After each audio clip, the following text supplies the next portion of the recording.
Nós estamos gravando a partir de agora e vou dar continuidade à última aula, certo? Dar continuidade à última aula que a gente estava falando sobre trabalho e energia.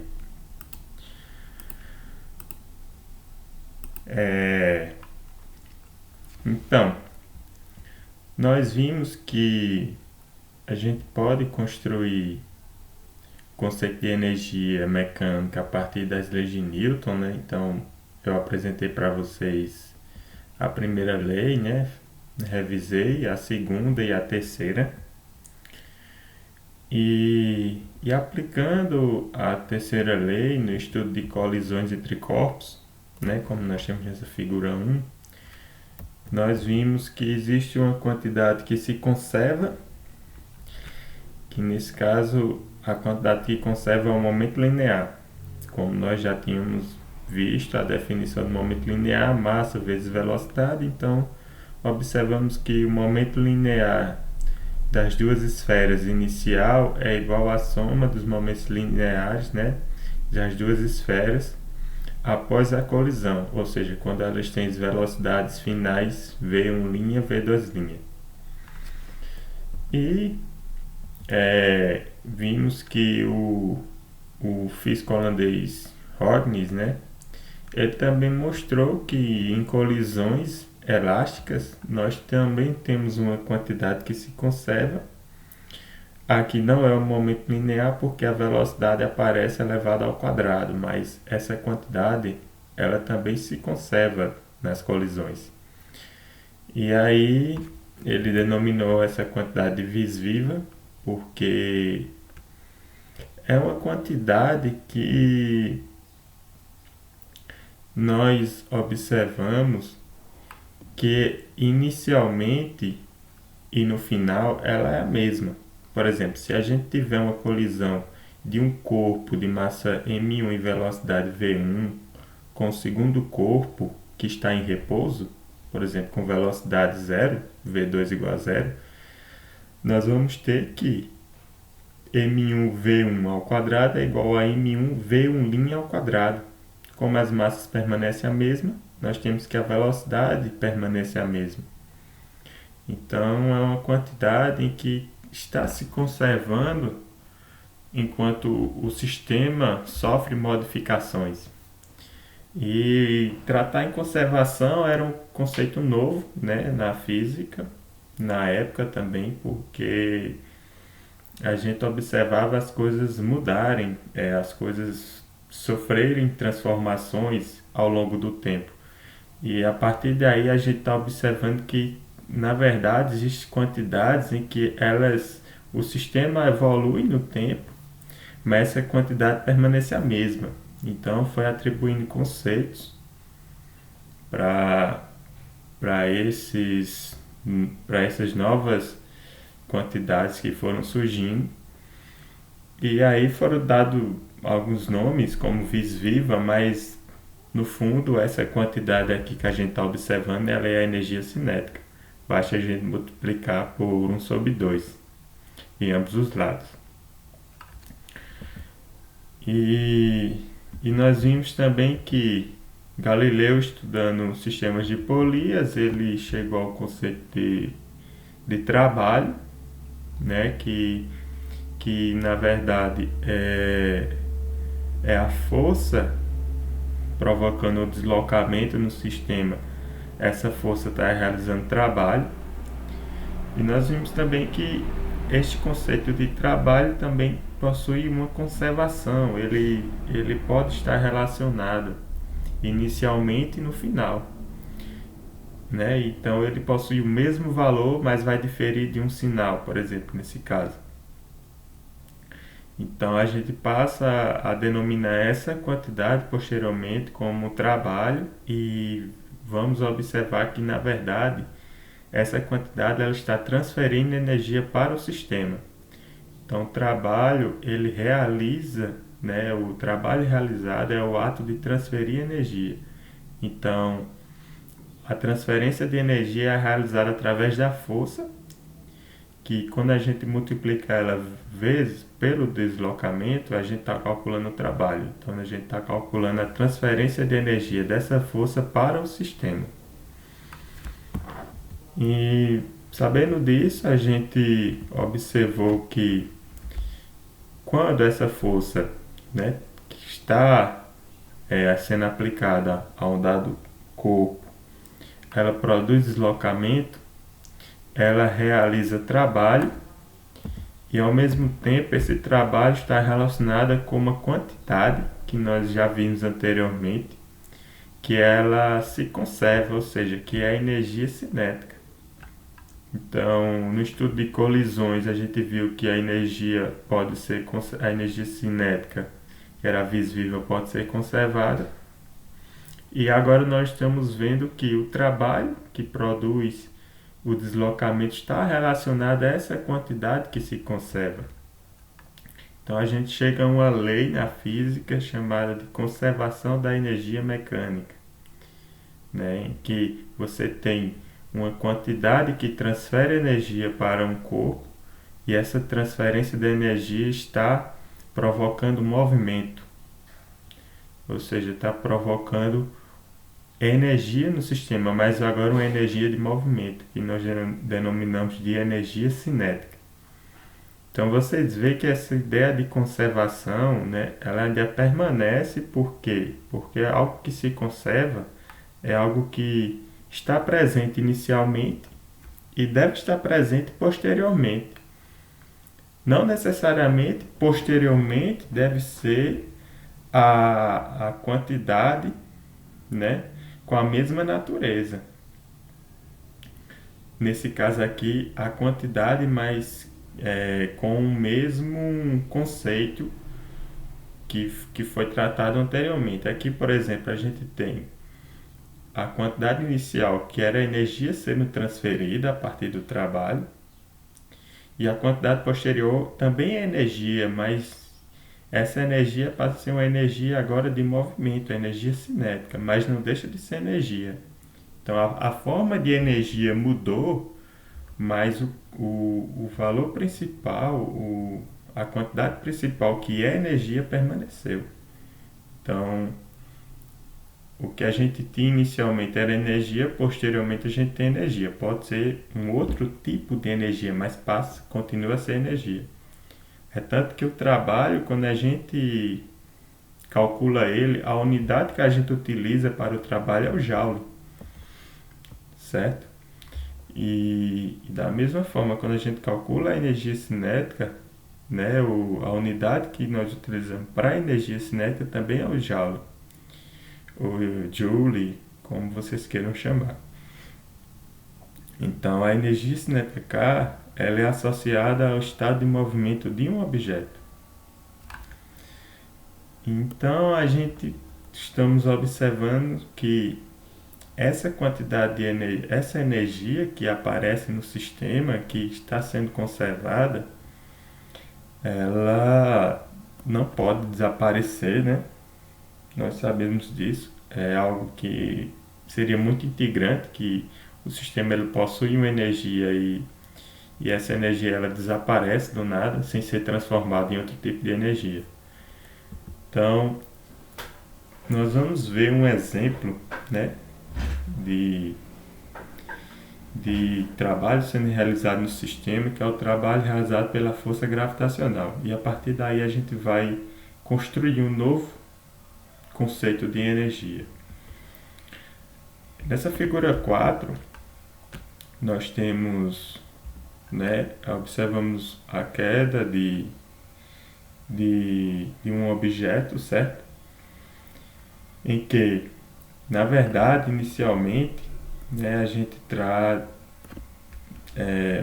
olhando ele como sendo arremessado para cima. Então, né, a gente pega esse objeto, arremessa ele para cima e joga ele para cima, então ele vai ter um deslocamento D, e à medida que ele está subindo, né, existe uma força atuando sobre ele, que é a força gravitacional, ou a força peso, né? Tem a mesma analogia porque a gente está tratando desse movimento próximo à superfície da Terra. Então nós temos essa força Fg atuando. Então o trabalho a gente calcula como força vezes deslocamento. Então, na verdade, isso aqui é um produto interno, certo? Entre a força e o deslocamento. E que o produto interno entre dois vetores, né, é igual ao quê? É igual ao módulo desse vetor da força, vezes o módulo do segundo vetor, que é o deslocamento, vezes o cosseno entre eles, cosseno de φ. Então, o que a gente está observando no produto interno é o quanto um vetor, né, tem sua intensidade com relação ao outro vetor. Então a gente está vendo aqui o quanto a força tem intensidade com relação ao deslocamento dele. E matematicamente nós temos por definição que o produto interno é dessa forma, como na equação 5. Então, se eu considero o movimento subindo desse objeto, né, a força Fg tem um sentido para baixo, enquanto o deslocamento tem um sentido para cima, porque ele está subindo. Então, o trabalho aqui, quem é a força? A força é a força-peso, que é mg. O deslocamento é d. Então, na equação 6, eu escrevi mg vezes d, vezes o cosseno de φ, que está aqui na equação 5. E aí, o que nós devemos observar agora é o ângulo que existe entre a força e o deslocamento. Então, vocês veem que a força atua para baixo enquanto o deslocamento está atuando para cima. Então, o ângulo entre eles é 180 graus, certo? O ângulo é π. Então, quando eu substituo o valor de 180, né, graus no cosseno e calculo o cosseno de 180, né, é menos 1. E aí o trabalho vai aparecer um sinal negativo, que é menos mg vezes deslocamento. E aí depois que o objeto atinge uma altura máxima e começa a cair, aí seu deslocamento agora é para baixo. E a força também é para baixo. Então o ângulo entre a força e o deslocamento agora é zero. Né? Eles estão no mesmo sentido, então não existe ângulo entre a força e o deslocamento. Na verdade, o ângulo é zero, né? E se a gente calcula o cosseno de zero, ele é 1, então o trabalho torna-se positivo. Então, o que a gente está observando é que no momento em que o sistema o objeto está subindo, o trabalho é negativo, e quando o objeto está descendo, o trabalho é positivo. Ou seja, a força que está realizando o trabalho é a força gravitacional, porque é a única força que existe no sistema, no processo. E o trabalho se torna-se negativo na subida. Isso significa dizer que o trabalho, em vez de estar transferindo energia, está retirando a energia do sistema, certo? Então, o fato dele retirar energia, ele está retirando que tipo de energia? Ele está retirando a energia cinética do sistema. Então, a sua energia cinética está diminuindo. Então, vocês veem que inicialmente a energia cinética aqui em vermelho é máxima, né? Tem a velocidade v. Aí a velocidade vai diminuindo, porque a força gravitacional está atuando no sistema, realizando um trabalho negativo. Então, em vez de transferir energia, está retirando a energia do sistema. E aí a energia cinética está diminuindo. E a velocidade automaticamente também está diminuindo. E a partir que ele atinge a altura máxima, aí o trabalho passa a ser positivo. Então a força está realizando trabalho, certo? A força gravitacional, a única força que age, também está realizando trabalho, agora um trabalho positivo. E ela agora está transferindo energia para o sistema. Então a energia cinética ela passa a aumentar. E aí o objeto começa a ganhar velocidade, certo? Então, nesse sistema que a gente acabou de observar, nós vimos que a energia cinética ela diminuiu, então ela foi diminuindo enquanto o objeto subia e atingia uma altura máxima. E quando ele atinge uma altura máxima, em que sua velocidade é nula, ele passa a descer. Mas quando a sua velocidade é nula, a sua energia cinética é nula. Então a força tinha transferido energia para o sistema. Ou melhor, a força tinha retirado a energia do sistema enquanto o objeto subia. Então o trabalho realizado era negativo, retirou a energia do sistema e a energia cinética diminuiu. Então a energia cinética vai diminuindo, diminuindo e tem um momento que ela é nula. E para onde foi essa energia? Essa energia ela tem que ser transformada em outro tipo de energia. E na verdade esse outro tipo de energia que é transformada é denominada por energia potencial. Como nós estamos falando sobre força gravitacional, então a energia potencial nesse caso é a energia potencial gravitacional. Logo, né, nós temos que um tipo comum de energia é a energia potencial, que a gente denomina por U. Então, tecnicamente, a energia potencial é qualquer energia que pode ser associada à configuração, arranjo de um sistema de objetos que exercem forças uns sobre os outros. Ou seja, a energia potencial está associada à configuração, certo? Ao arranjo. Então, nesse caso, não é a energia potencial do objeto, é a energia potencial do sistema, do arranjo, da configuração. Como a gente está falando de energia potencial gravitacional, é a energia potencial associada ao objeto e à Terra, certo? É a energia potencial do sistema. Então, a energia ela está sendo armazenada no sistema, não no objeto, diferente da energia cinética. A energia cinética está no objeto, mas a energia potencial não, está no sistema. E também, né, se a gente está supondo, nesse caso, que aquele objeto é um tomate, que ele foi arremessado para cima, então já sabemos que enquanto o tomate está subindo, o trabalho realizado pela força gravitacional sobre o tomate é negativo, porque a força extrai energia da energia cinética do tomate, né? Eu já discuti isso com vocês. Então podemos agora concluir a história dizendo que essa energia é transferida pela força gravitacional da energia cinética do tomate para a energia potencial gravitacional do sistema, tomate-terra. Então, tanto na subida como na descida, a variação ΔU, a gente está tratando agora a variação da energia potencial gravitacional, é definida como negativo do trabalho realizado sobre o tomate pela força gravitacional. Então, quando a gente calcula, né, a variação da energia potencial, nós vamos observar que ela é menos o trabalho realizado no sistema, certo? Que nesse caso, quando a gente calcula o trabalho realizado, a gente vai ter a força peso vezes deslocamento, ΔY, que ΔY representa a variação do deslocamento na vertical, que é posição final menos posição inicial.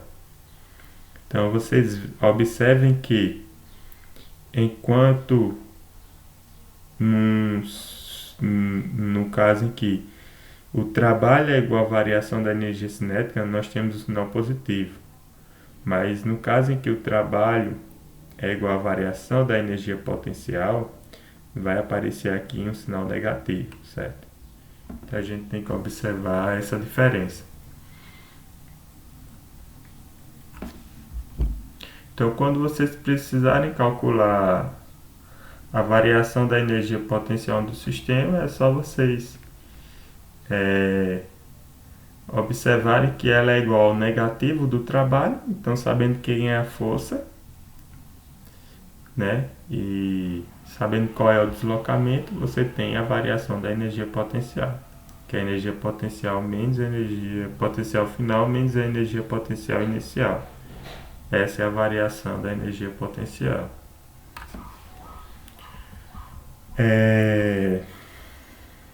Pois bem, então, neste caso que a gente discutiu, que é um objeto sendo arremessado para cima, né?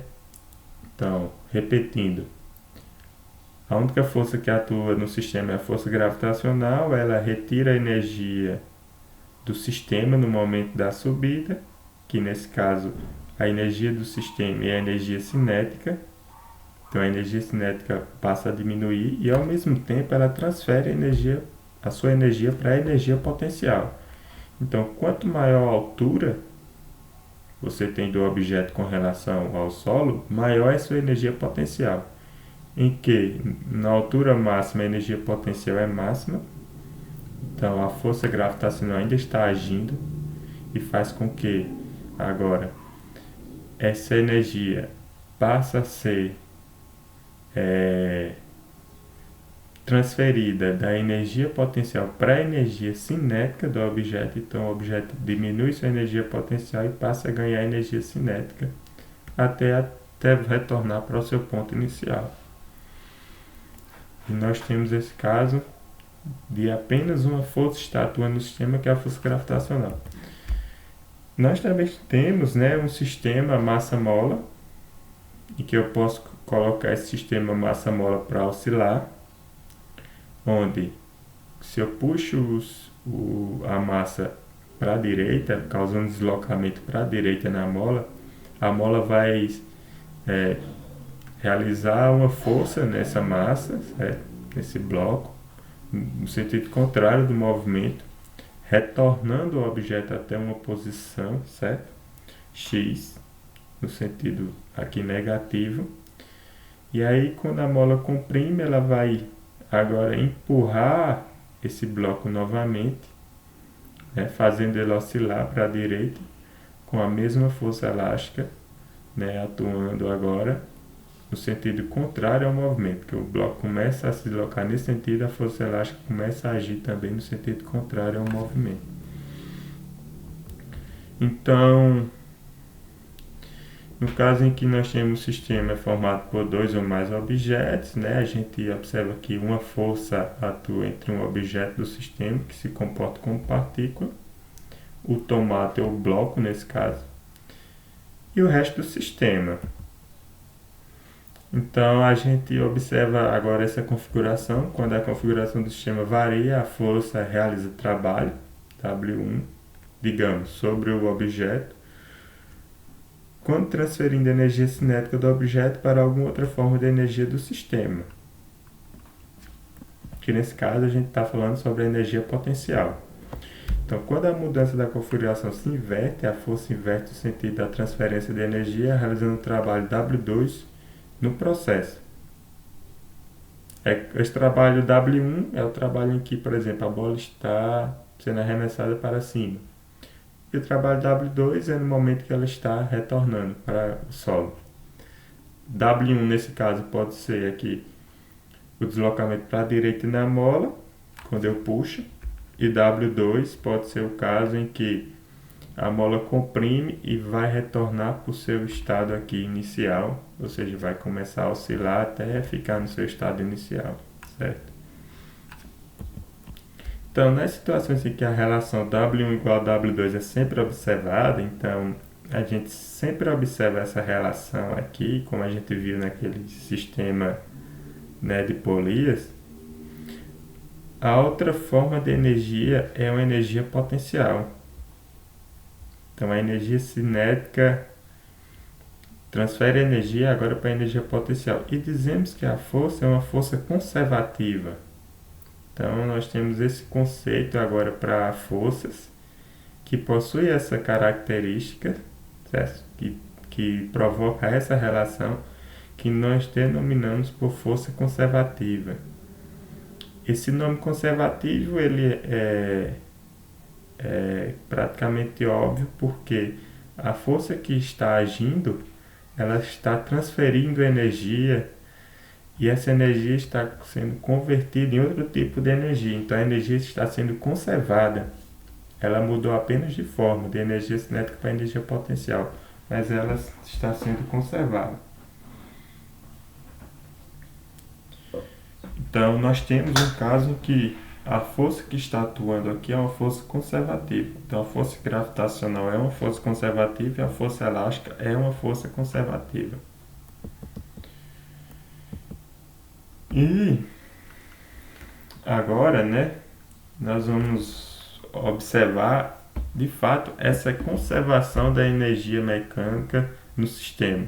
Então nós vamos considerar que o sistema está isolado do ambiente.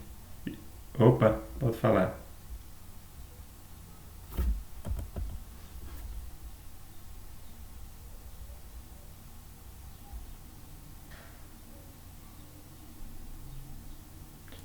Só não entendi o final. Desculpa.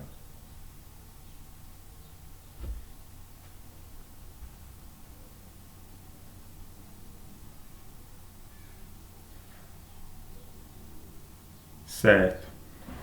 Bom, aqui não é assim, não é difícil observar isso porque se a gente calcular W1, é porque eu não coloquei na apresentação, mas se a gente calcular W1 para esse caso aqui, primeiro caso da mola, eu tenho que a força é menos K vezes X, que é a força elástica, certo?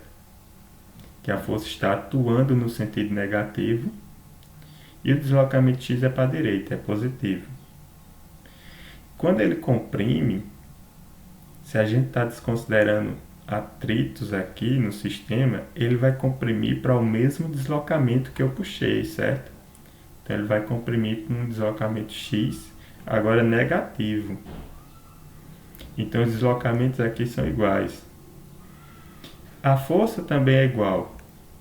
A força não tem sentido de ser natureza diferente. Porém, o deslocamento aparece com sentido negativo aqui, que faz com que a força seja igual em módulo, mas diferente em sinal contrário. Então, se eu tenho o mesmo deslocamento e a mesma força, mas a segunda força com sinal contrário, então o trabalho nesse primeiro caso é W1, nesse segundo quadro vai ser W2, mas ele é negativo, ele vai ser o mesmo valor desse caso, mas negativo. Então a gente vai ter essa relação, considerando que eu estou num caso ideal aqui, eu não tenho atrito no sistema. Nesse caso aqui a gente também vai observar a mesma relação, né? Como nós vimos que o trabalho é positivo quando cai, ou quando está subindo é negativo, quando está descendo é positivo. E o módulo dele é igual, né? Eles vão diferir no sinal. Não sei se eu consegui explicar. Nada. Então agora, né, a gente vai considerar que o sistema está isolado do ambiente, isto é, que nenhuma força externa produzida por um objeto fora do sistema causa variações de energia dentro do sistema. Então nós estamos considerando um sistema isolado de qualquer ambiente, certo? Só a gente está analisando só o sistema que possui nossos objetos. Por exemplo, aquele massa-mola isolado de qualquer força externa. Ou a bola sendo levantada, né? Sendo jogada para cima. Então, se consideramos também que apenas forças conservativas estão presentes no sistema, nós chegamos ao resultado que a energia total, a energia mecânica, é a soma da energia potencial do sistema com a energia cinética K, dos objetos que compõem o sistema. Então, no fim, quem é a energia total do sistema para um sistema isolado? É a energia cinética mais a energia potencial. Essa é a energia do sistema. Se a gente calcular a variação dessa energia mecânica, ΔE, mecânico, nós temos que vai ser a variação da energia cinética mais a variação da energia potencial. Porém, a gente sabe que a variação da energia cinética é igual ao trabalho, nós já observamos isso, e a variação da energia potencial é menos o negativo desse trabalho. Então, chegamos à conclusão que ΔK é igual a menos ΔU. É só substituir o valor de trabalho aqui, que o sinal negativo passa para o outro lado, que é menos ΔU, nessa relação aqui, ΔK é igual a W. Então eu vou ter ΔK menos ΔU, e a gente obtém assim que a variação da energia mecânica ela é nula, porque se ΔK é menos ΔU, aqui vai ficar menos ΔU mais ΔU, que é zero. Então eu chego à conclusão que a variação da energia mecânica é zero. Então este resultado é conhecido como princípio de conservação da energia mecânica. Ou seja, a energia mecânica do sistema isolado, livre de forças externas, ela é igual a zero. O que significa dizer que ela se conserva, ou seja, a energia mecânica inicial é igual à energia mecânica final, ou seja, quando eu somar a energia cinética mais a energia potencial inicial, eu vou ter igual a energia cinética final mais a energia potencial final. Então essa energia está sendo conservada, ela não está sendo desperdiçada, certo?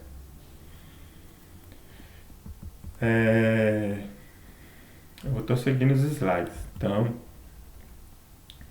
o trabalho realizado por uma força externa sobre o sistema. Então, se a gente viu agora o caso de um sistema isolado, livre de qualquer força, a gente está considerando agora que o sistema está submetido a uma força externa.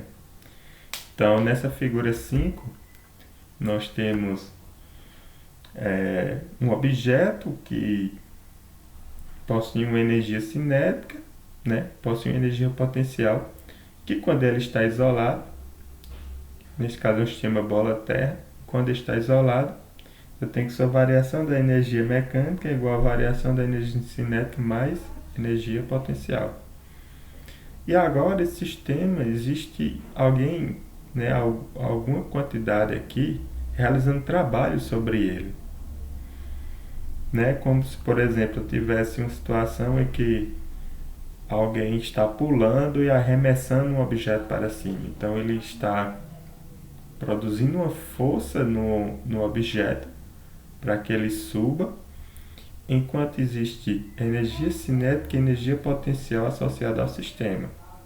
Né? Uma analogia. Então, se a gente desconsidera perdas de energia pelo atrito nesse sistema, ou seja, na ausência de atrito, nós temos essa relação, que o trabalho é igual à variação da energia mecânica. A gente tinha chegado à conclusão que o trabalho era igual a ΔK. E o trabalho também era igual a menos ΔU. Agora não, agora a gente está expandindo o nosso conceito agora para o caso em que o trabalho é igual à variação da energia mecânica.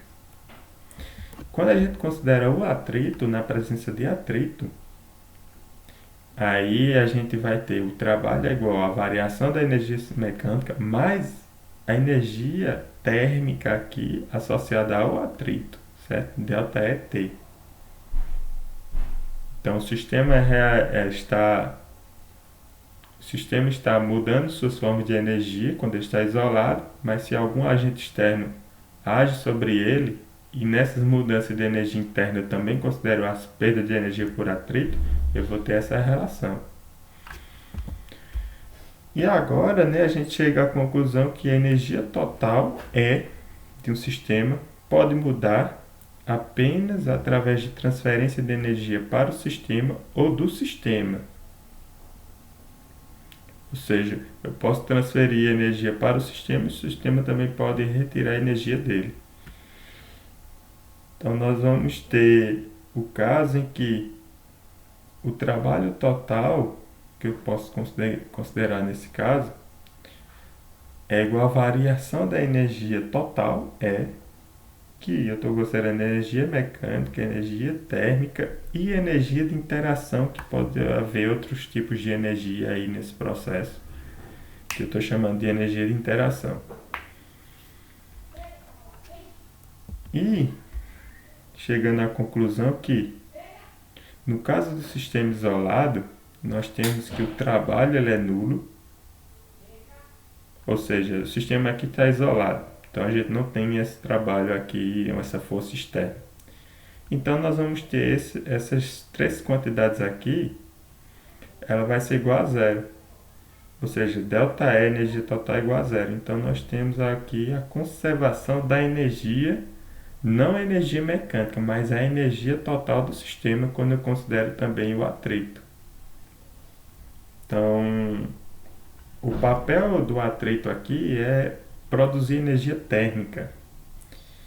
E essa energia térmica, ela é na forma de calor, né? Por isso que quando a gente tem qualquer sistema físico que está produzindo movimento, que possui energia mecânica, ao mesmo tempo ele possui energia térmica, porque vai haver interação entre as superfícies deles, que vai aquecer, que vai produzir energia térmica.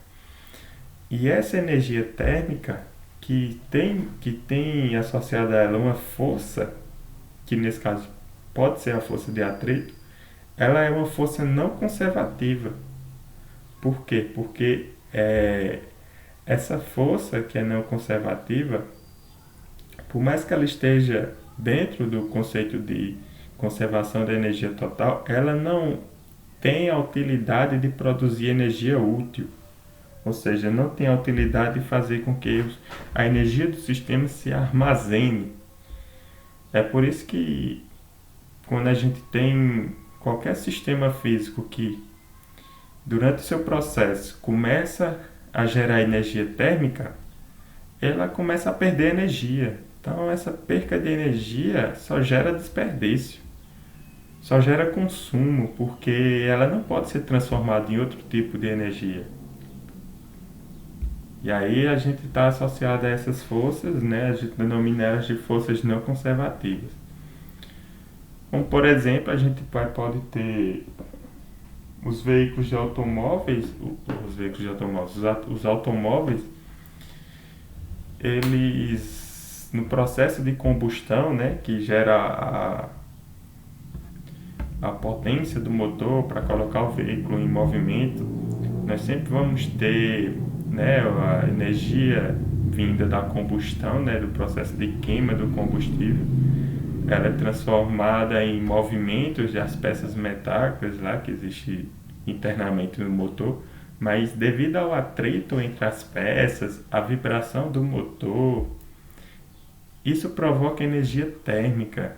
E isso provoca perca de energia. É por isso que o motor passa a aquecer e você tem que ter um sistema de refrigeração para esfriar o motor. Então, enquanto mais você esfria o motor, menor o desperdício de energia que você tem no sistema. Então, nesse caso, menor o consumo de combustível. Então, todos os sistemas que a gente observa no dia a dia que produz movimento, ele vai estar produzindo alguma energia térmica, que essa energia ela não tem nenhuma utilidade a não ser produzir calor. A gente não consegue reverter esse calor em outro tipo de energia, a não ser que a gente tenha uma usina térmica, né? Aí a usina térmica tem justamente esse fundamento que é a partir do calor gerado produzir movimento.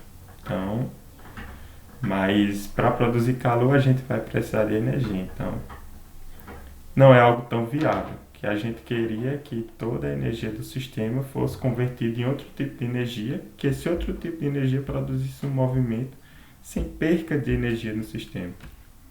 De tal forma que essa energia térmica que aparece aqui, ela aparece até com um sinal de perca, de sinal negativo. Então ela está reduzindo a energia total do sistema. Então, para finalizar, pessoal, tem um outro conceito que a gente estuda na física, que é potência. E a potência está associada à taxa de variação com o tempo do trabalho realizado por uma força, né, que recebe o nome de potência. Então, é o trabalho realizado por uma força, por unidade de tempo, recebe o nome de potência. Então, se uma força realiza um trabalho W em um intervalo de tempo ΔT, a potência média desenvolvida durante esse intervalo de tempo é dada por essa expressão aqui, que eu estou chamando P médio é igual ao trabalho por unidade de tempo. Mas nós vimos naquela slide anterior que o trabalho é ΔE. variação da energia total. Então, se eu considero que o trabalho é igual a ΔE, então eu tenho que a potência média também pode ser vista como a variação da energia total por unidade de tempo. Então, em um sentido mais geral, a potência P é a taxa com a qual uma força transfere energia de uma forma para outra. Também eu posso ter essa conclusão de que a potência está associada ao quanto eu transfiro energia de uma forma para outra. E a gente observa esse conceito de potência no caso em que quanto de energia útil eu tenho para realizar trabalho por unidade de tempo. Então, se o sistema ele tem uma potência muito alta, né, capacidade de produzir trabalho por unidade de tempo muito pequeno, ele vai ter uma potência elevada. Então, quanto maior a potência, significa que eu tenho energia disponível no sistema muito alta em uma quantidade muito pequena de intervalo de tempo. É um intervalo de tempo muito pequeno. Então, é o quanto o sistema está realizando trabalho por unidade de tempo. Então, eu estou calculando a potência desse sistema. Então, e a potência, ela tem unidade joules por segundos, que ela é dada em watts, né? Então, a gente observa no dia a dia diversos equipamentos que apresentam lá na sua etiqueta, no seu rótulo, quanto é a sua potência, a potência de uma lâmpada. E isso geralmente está dizendo o quanto de consumo de energia ela tem, porque se ela precisa realizar trabalho, ela está retirando energia de algum sistema. Então, o quanto de energia ela está retirando por unidade de tempo. Então, está apresentando qual é a sua potência. A gente pode ver que quanto maior a potência, na maioria das vezes é o maior consumo de energia, né, do sistema. Mas associado a isso nós também temos o conceito de eficiência do sistema. Então às vezes o sistema tem uma potência muito grande, mas também é eficiente, tornando o custo-benefício viável. Então esse conceito de eficiência a gente vê mais na frente. Então para finalizar, né, eu posso resumir energia aqui dizendo que a energia tem um número muito grande de formas diferentes. Então, do ponto de vista prático, a energia é a capacidade de realizar trabalho, mas do ponto de vista científico, energia é uma ideia abstrata. Então, a gente está falando de algo assim, que é algo abstrato, que está no sistema, está associado ao sistema. Do ponto de vista prático, a gente pode ver a capacidade de realizar trabalho. Por exemplo, quando você se alimenta, você está adquirindo a energia daquele alimento. E aí, você adquirindo a energia daquele alimento, você consegue realizar suas tarefas de cotidiano.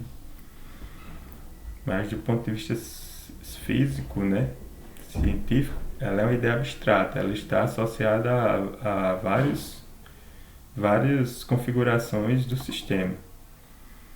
Então, acreditamos que a energia não pode ser criada nem destruída, mas simplesmente mudar de uma forma para outra. Este é um princípio básico da física, e tanto quanto sabemos, ele é exato. Então, o que a gente está estudando aqui é um conceito que ele foi construído de forma com base em princípios da física, mas também com base na experimentação. Esta relação aqui que a gente obteve, ela não é dedutível de algum princípio básico da física, né? Ela não é dedutível das leis de Newton, ela vem da experimentação. Experimentalmente a gente observa isto acontecer e ela se tornou uma lei que não é violada até hoje, que é o princípio de conservação da energia. A gente sempre vai observar a energia do sistema sendo conservada, ou seja, a gente sempre vai observar a energia do sistema sendo transformada em outros tipos de energia, mas nunca sendo perdida. desaparecida, né? Sem nenhuma explicação. Então, é um princípio exato da física. Então, ele estabelece que existe uma grandeza abstrata que é chamada energia, cujo valor numérico permanece constante nas várias mudanças que a natureza sofre. Ou seja, é uma grandeza que sempre vai estar ali presente no sistema com seu valor constante, enquanto as grandezas internas do sistema estão variando. Então, pessoal, a gente também vai ter a oportunidade para finalizar de falar sobre energia agora no decorrer de todo o curso, dado que a gente conseguiu construir esse conceito. E ele sempre vai aparecer outras formas de energia, energia térmica, energia potencial elétrica, energia potencial magnética. Mas esse princípio da física de conservação da energia, que a energia tem que ser conservada, ele vai permanecer. Então, mas esse tipo de energia vão mudar, mas a energia do sistema vai ser conservada. E agora nós temos este conceito que, na maioria das vezes, ele também nos auxilia e nos facilita em resolver problemas, principalmente quando a gente considera que o sistema é isolado, onde não tem influência externa. Então, muitos problemas que eu posso resolver pelas leis de Newton, mas de uma forma bem mais complexa, eu posso resolvê-los através do conceito de energia, mas agora de uma forma menos complexa, mais direta. Então eu vou encerrar por aqui, vou parar a gravação, vou disponibilizar a aula em seguida no YouTube e disponibilizo o link da aula para vocês no Classroom. Então,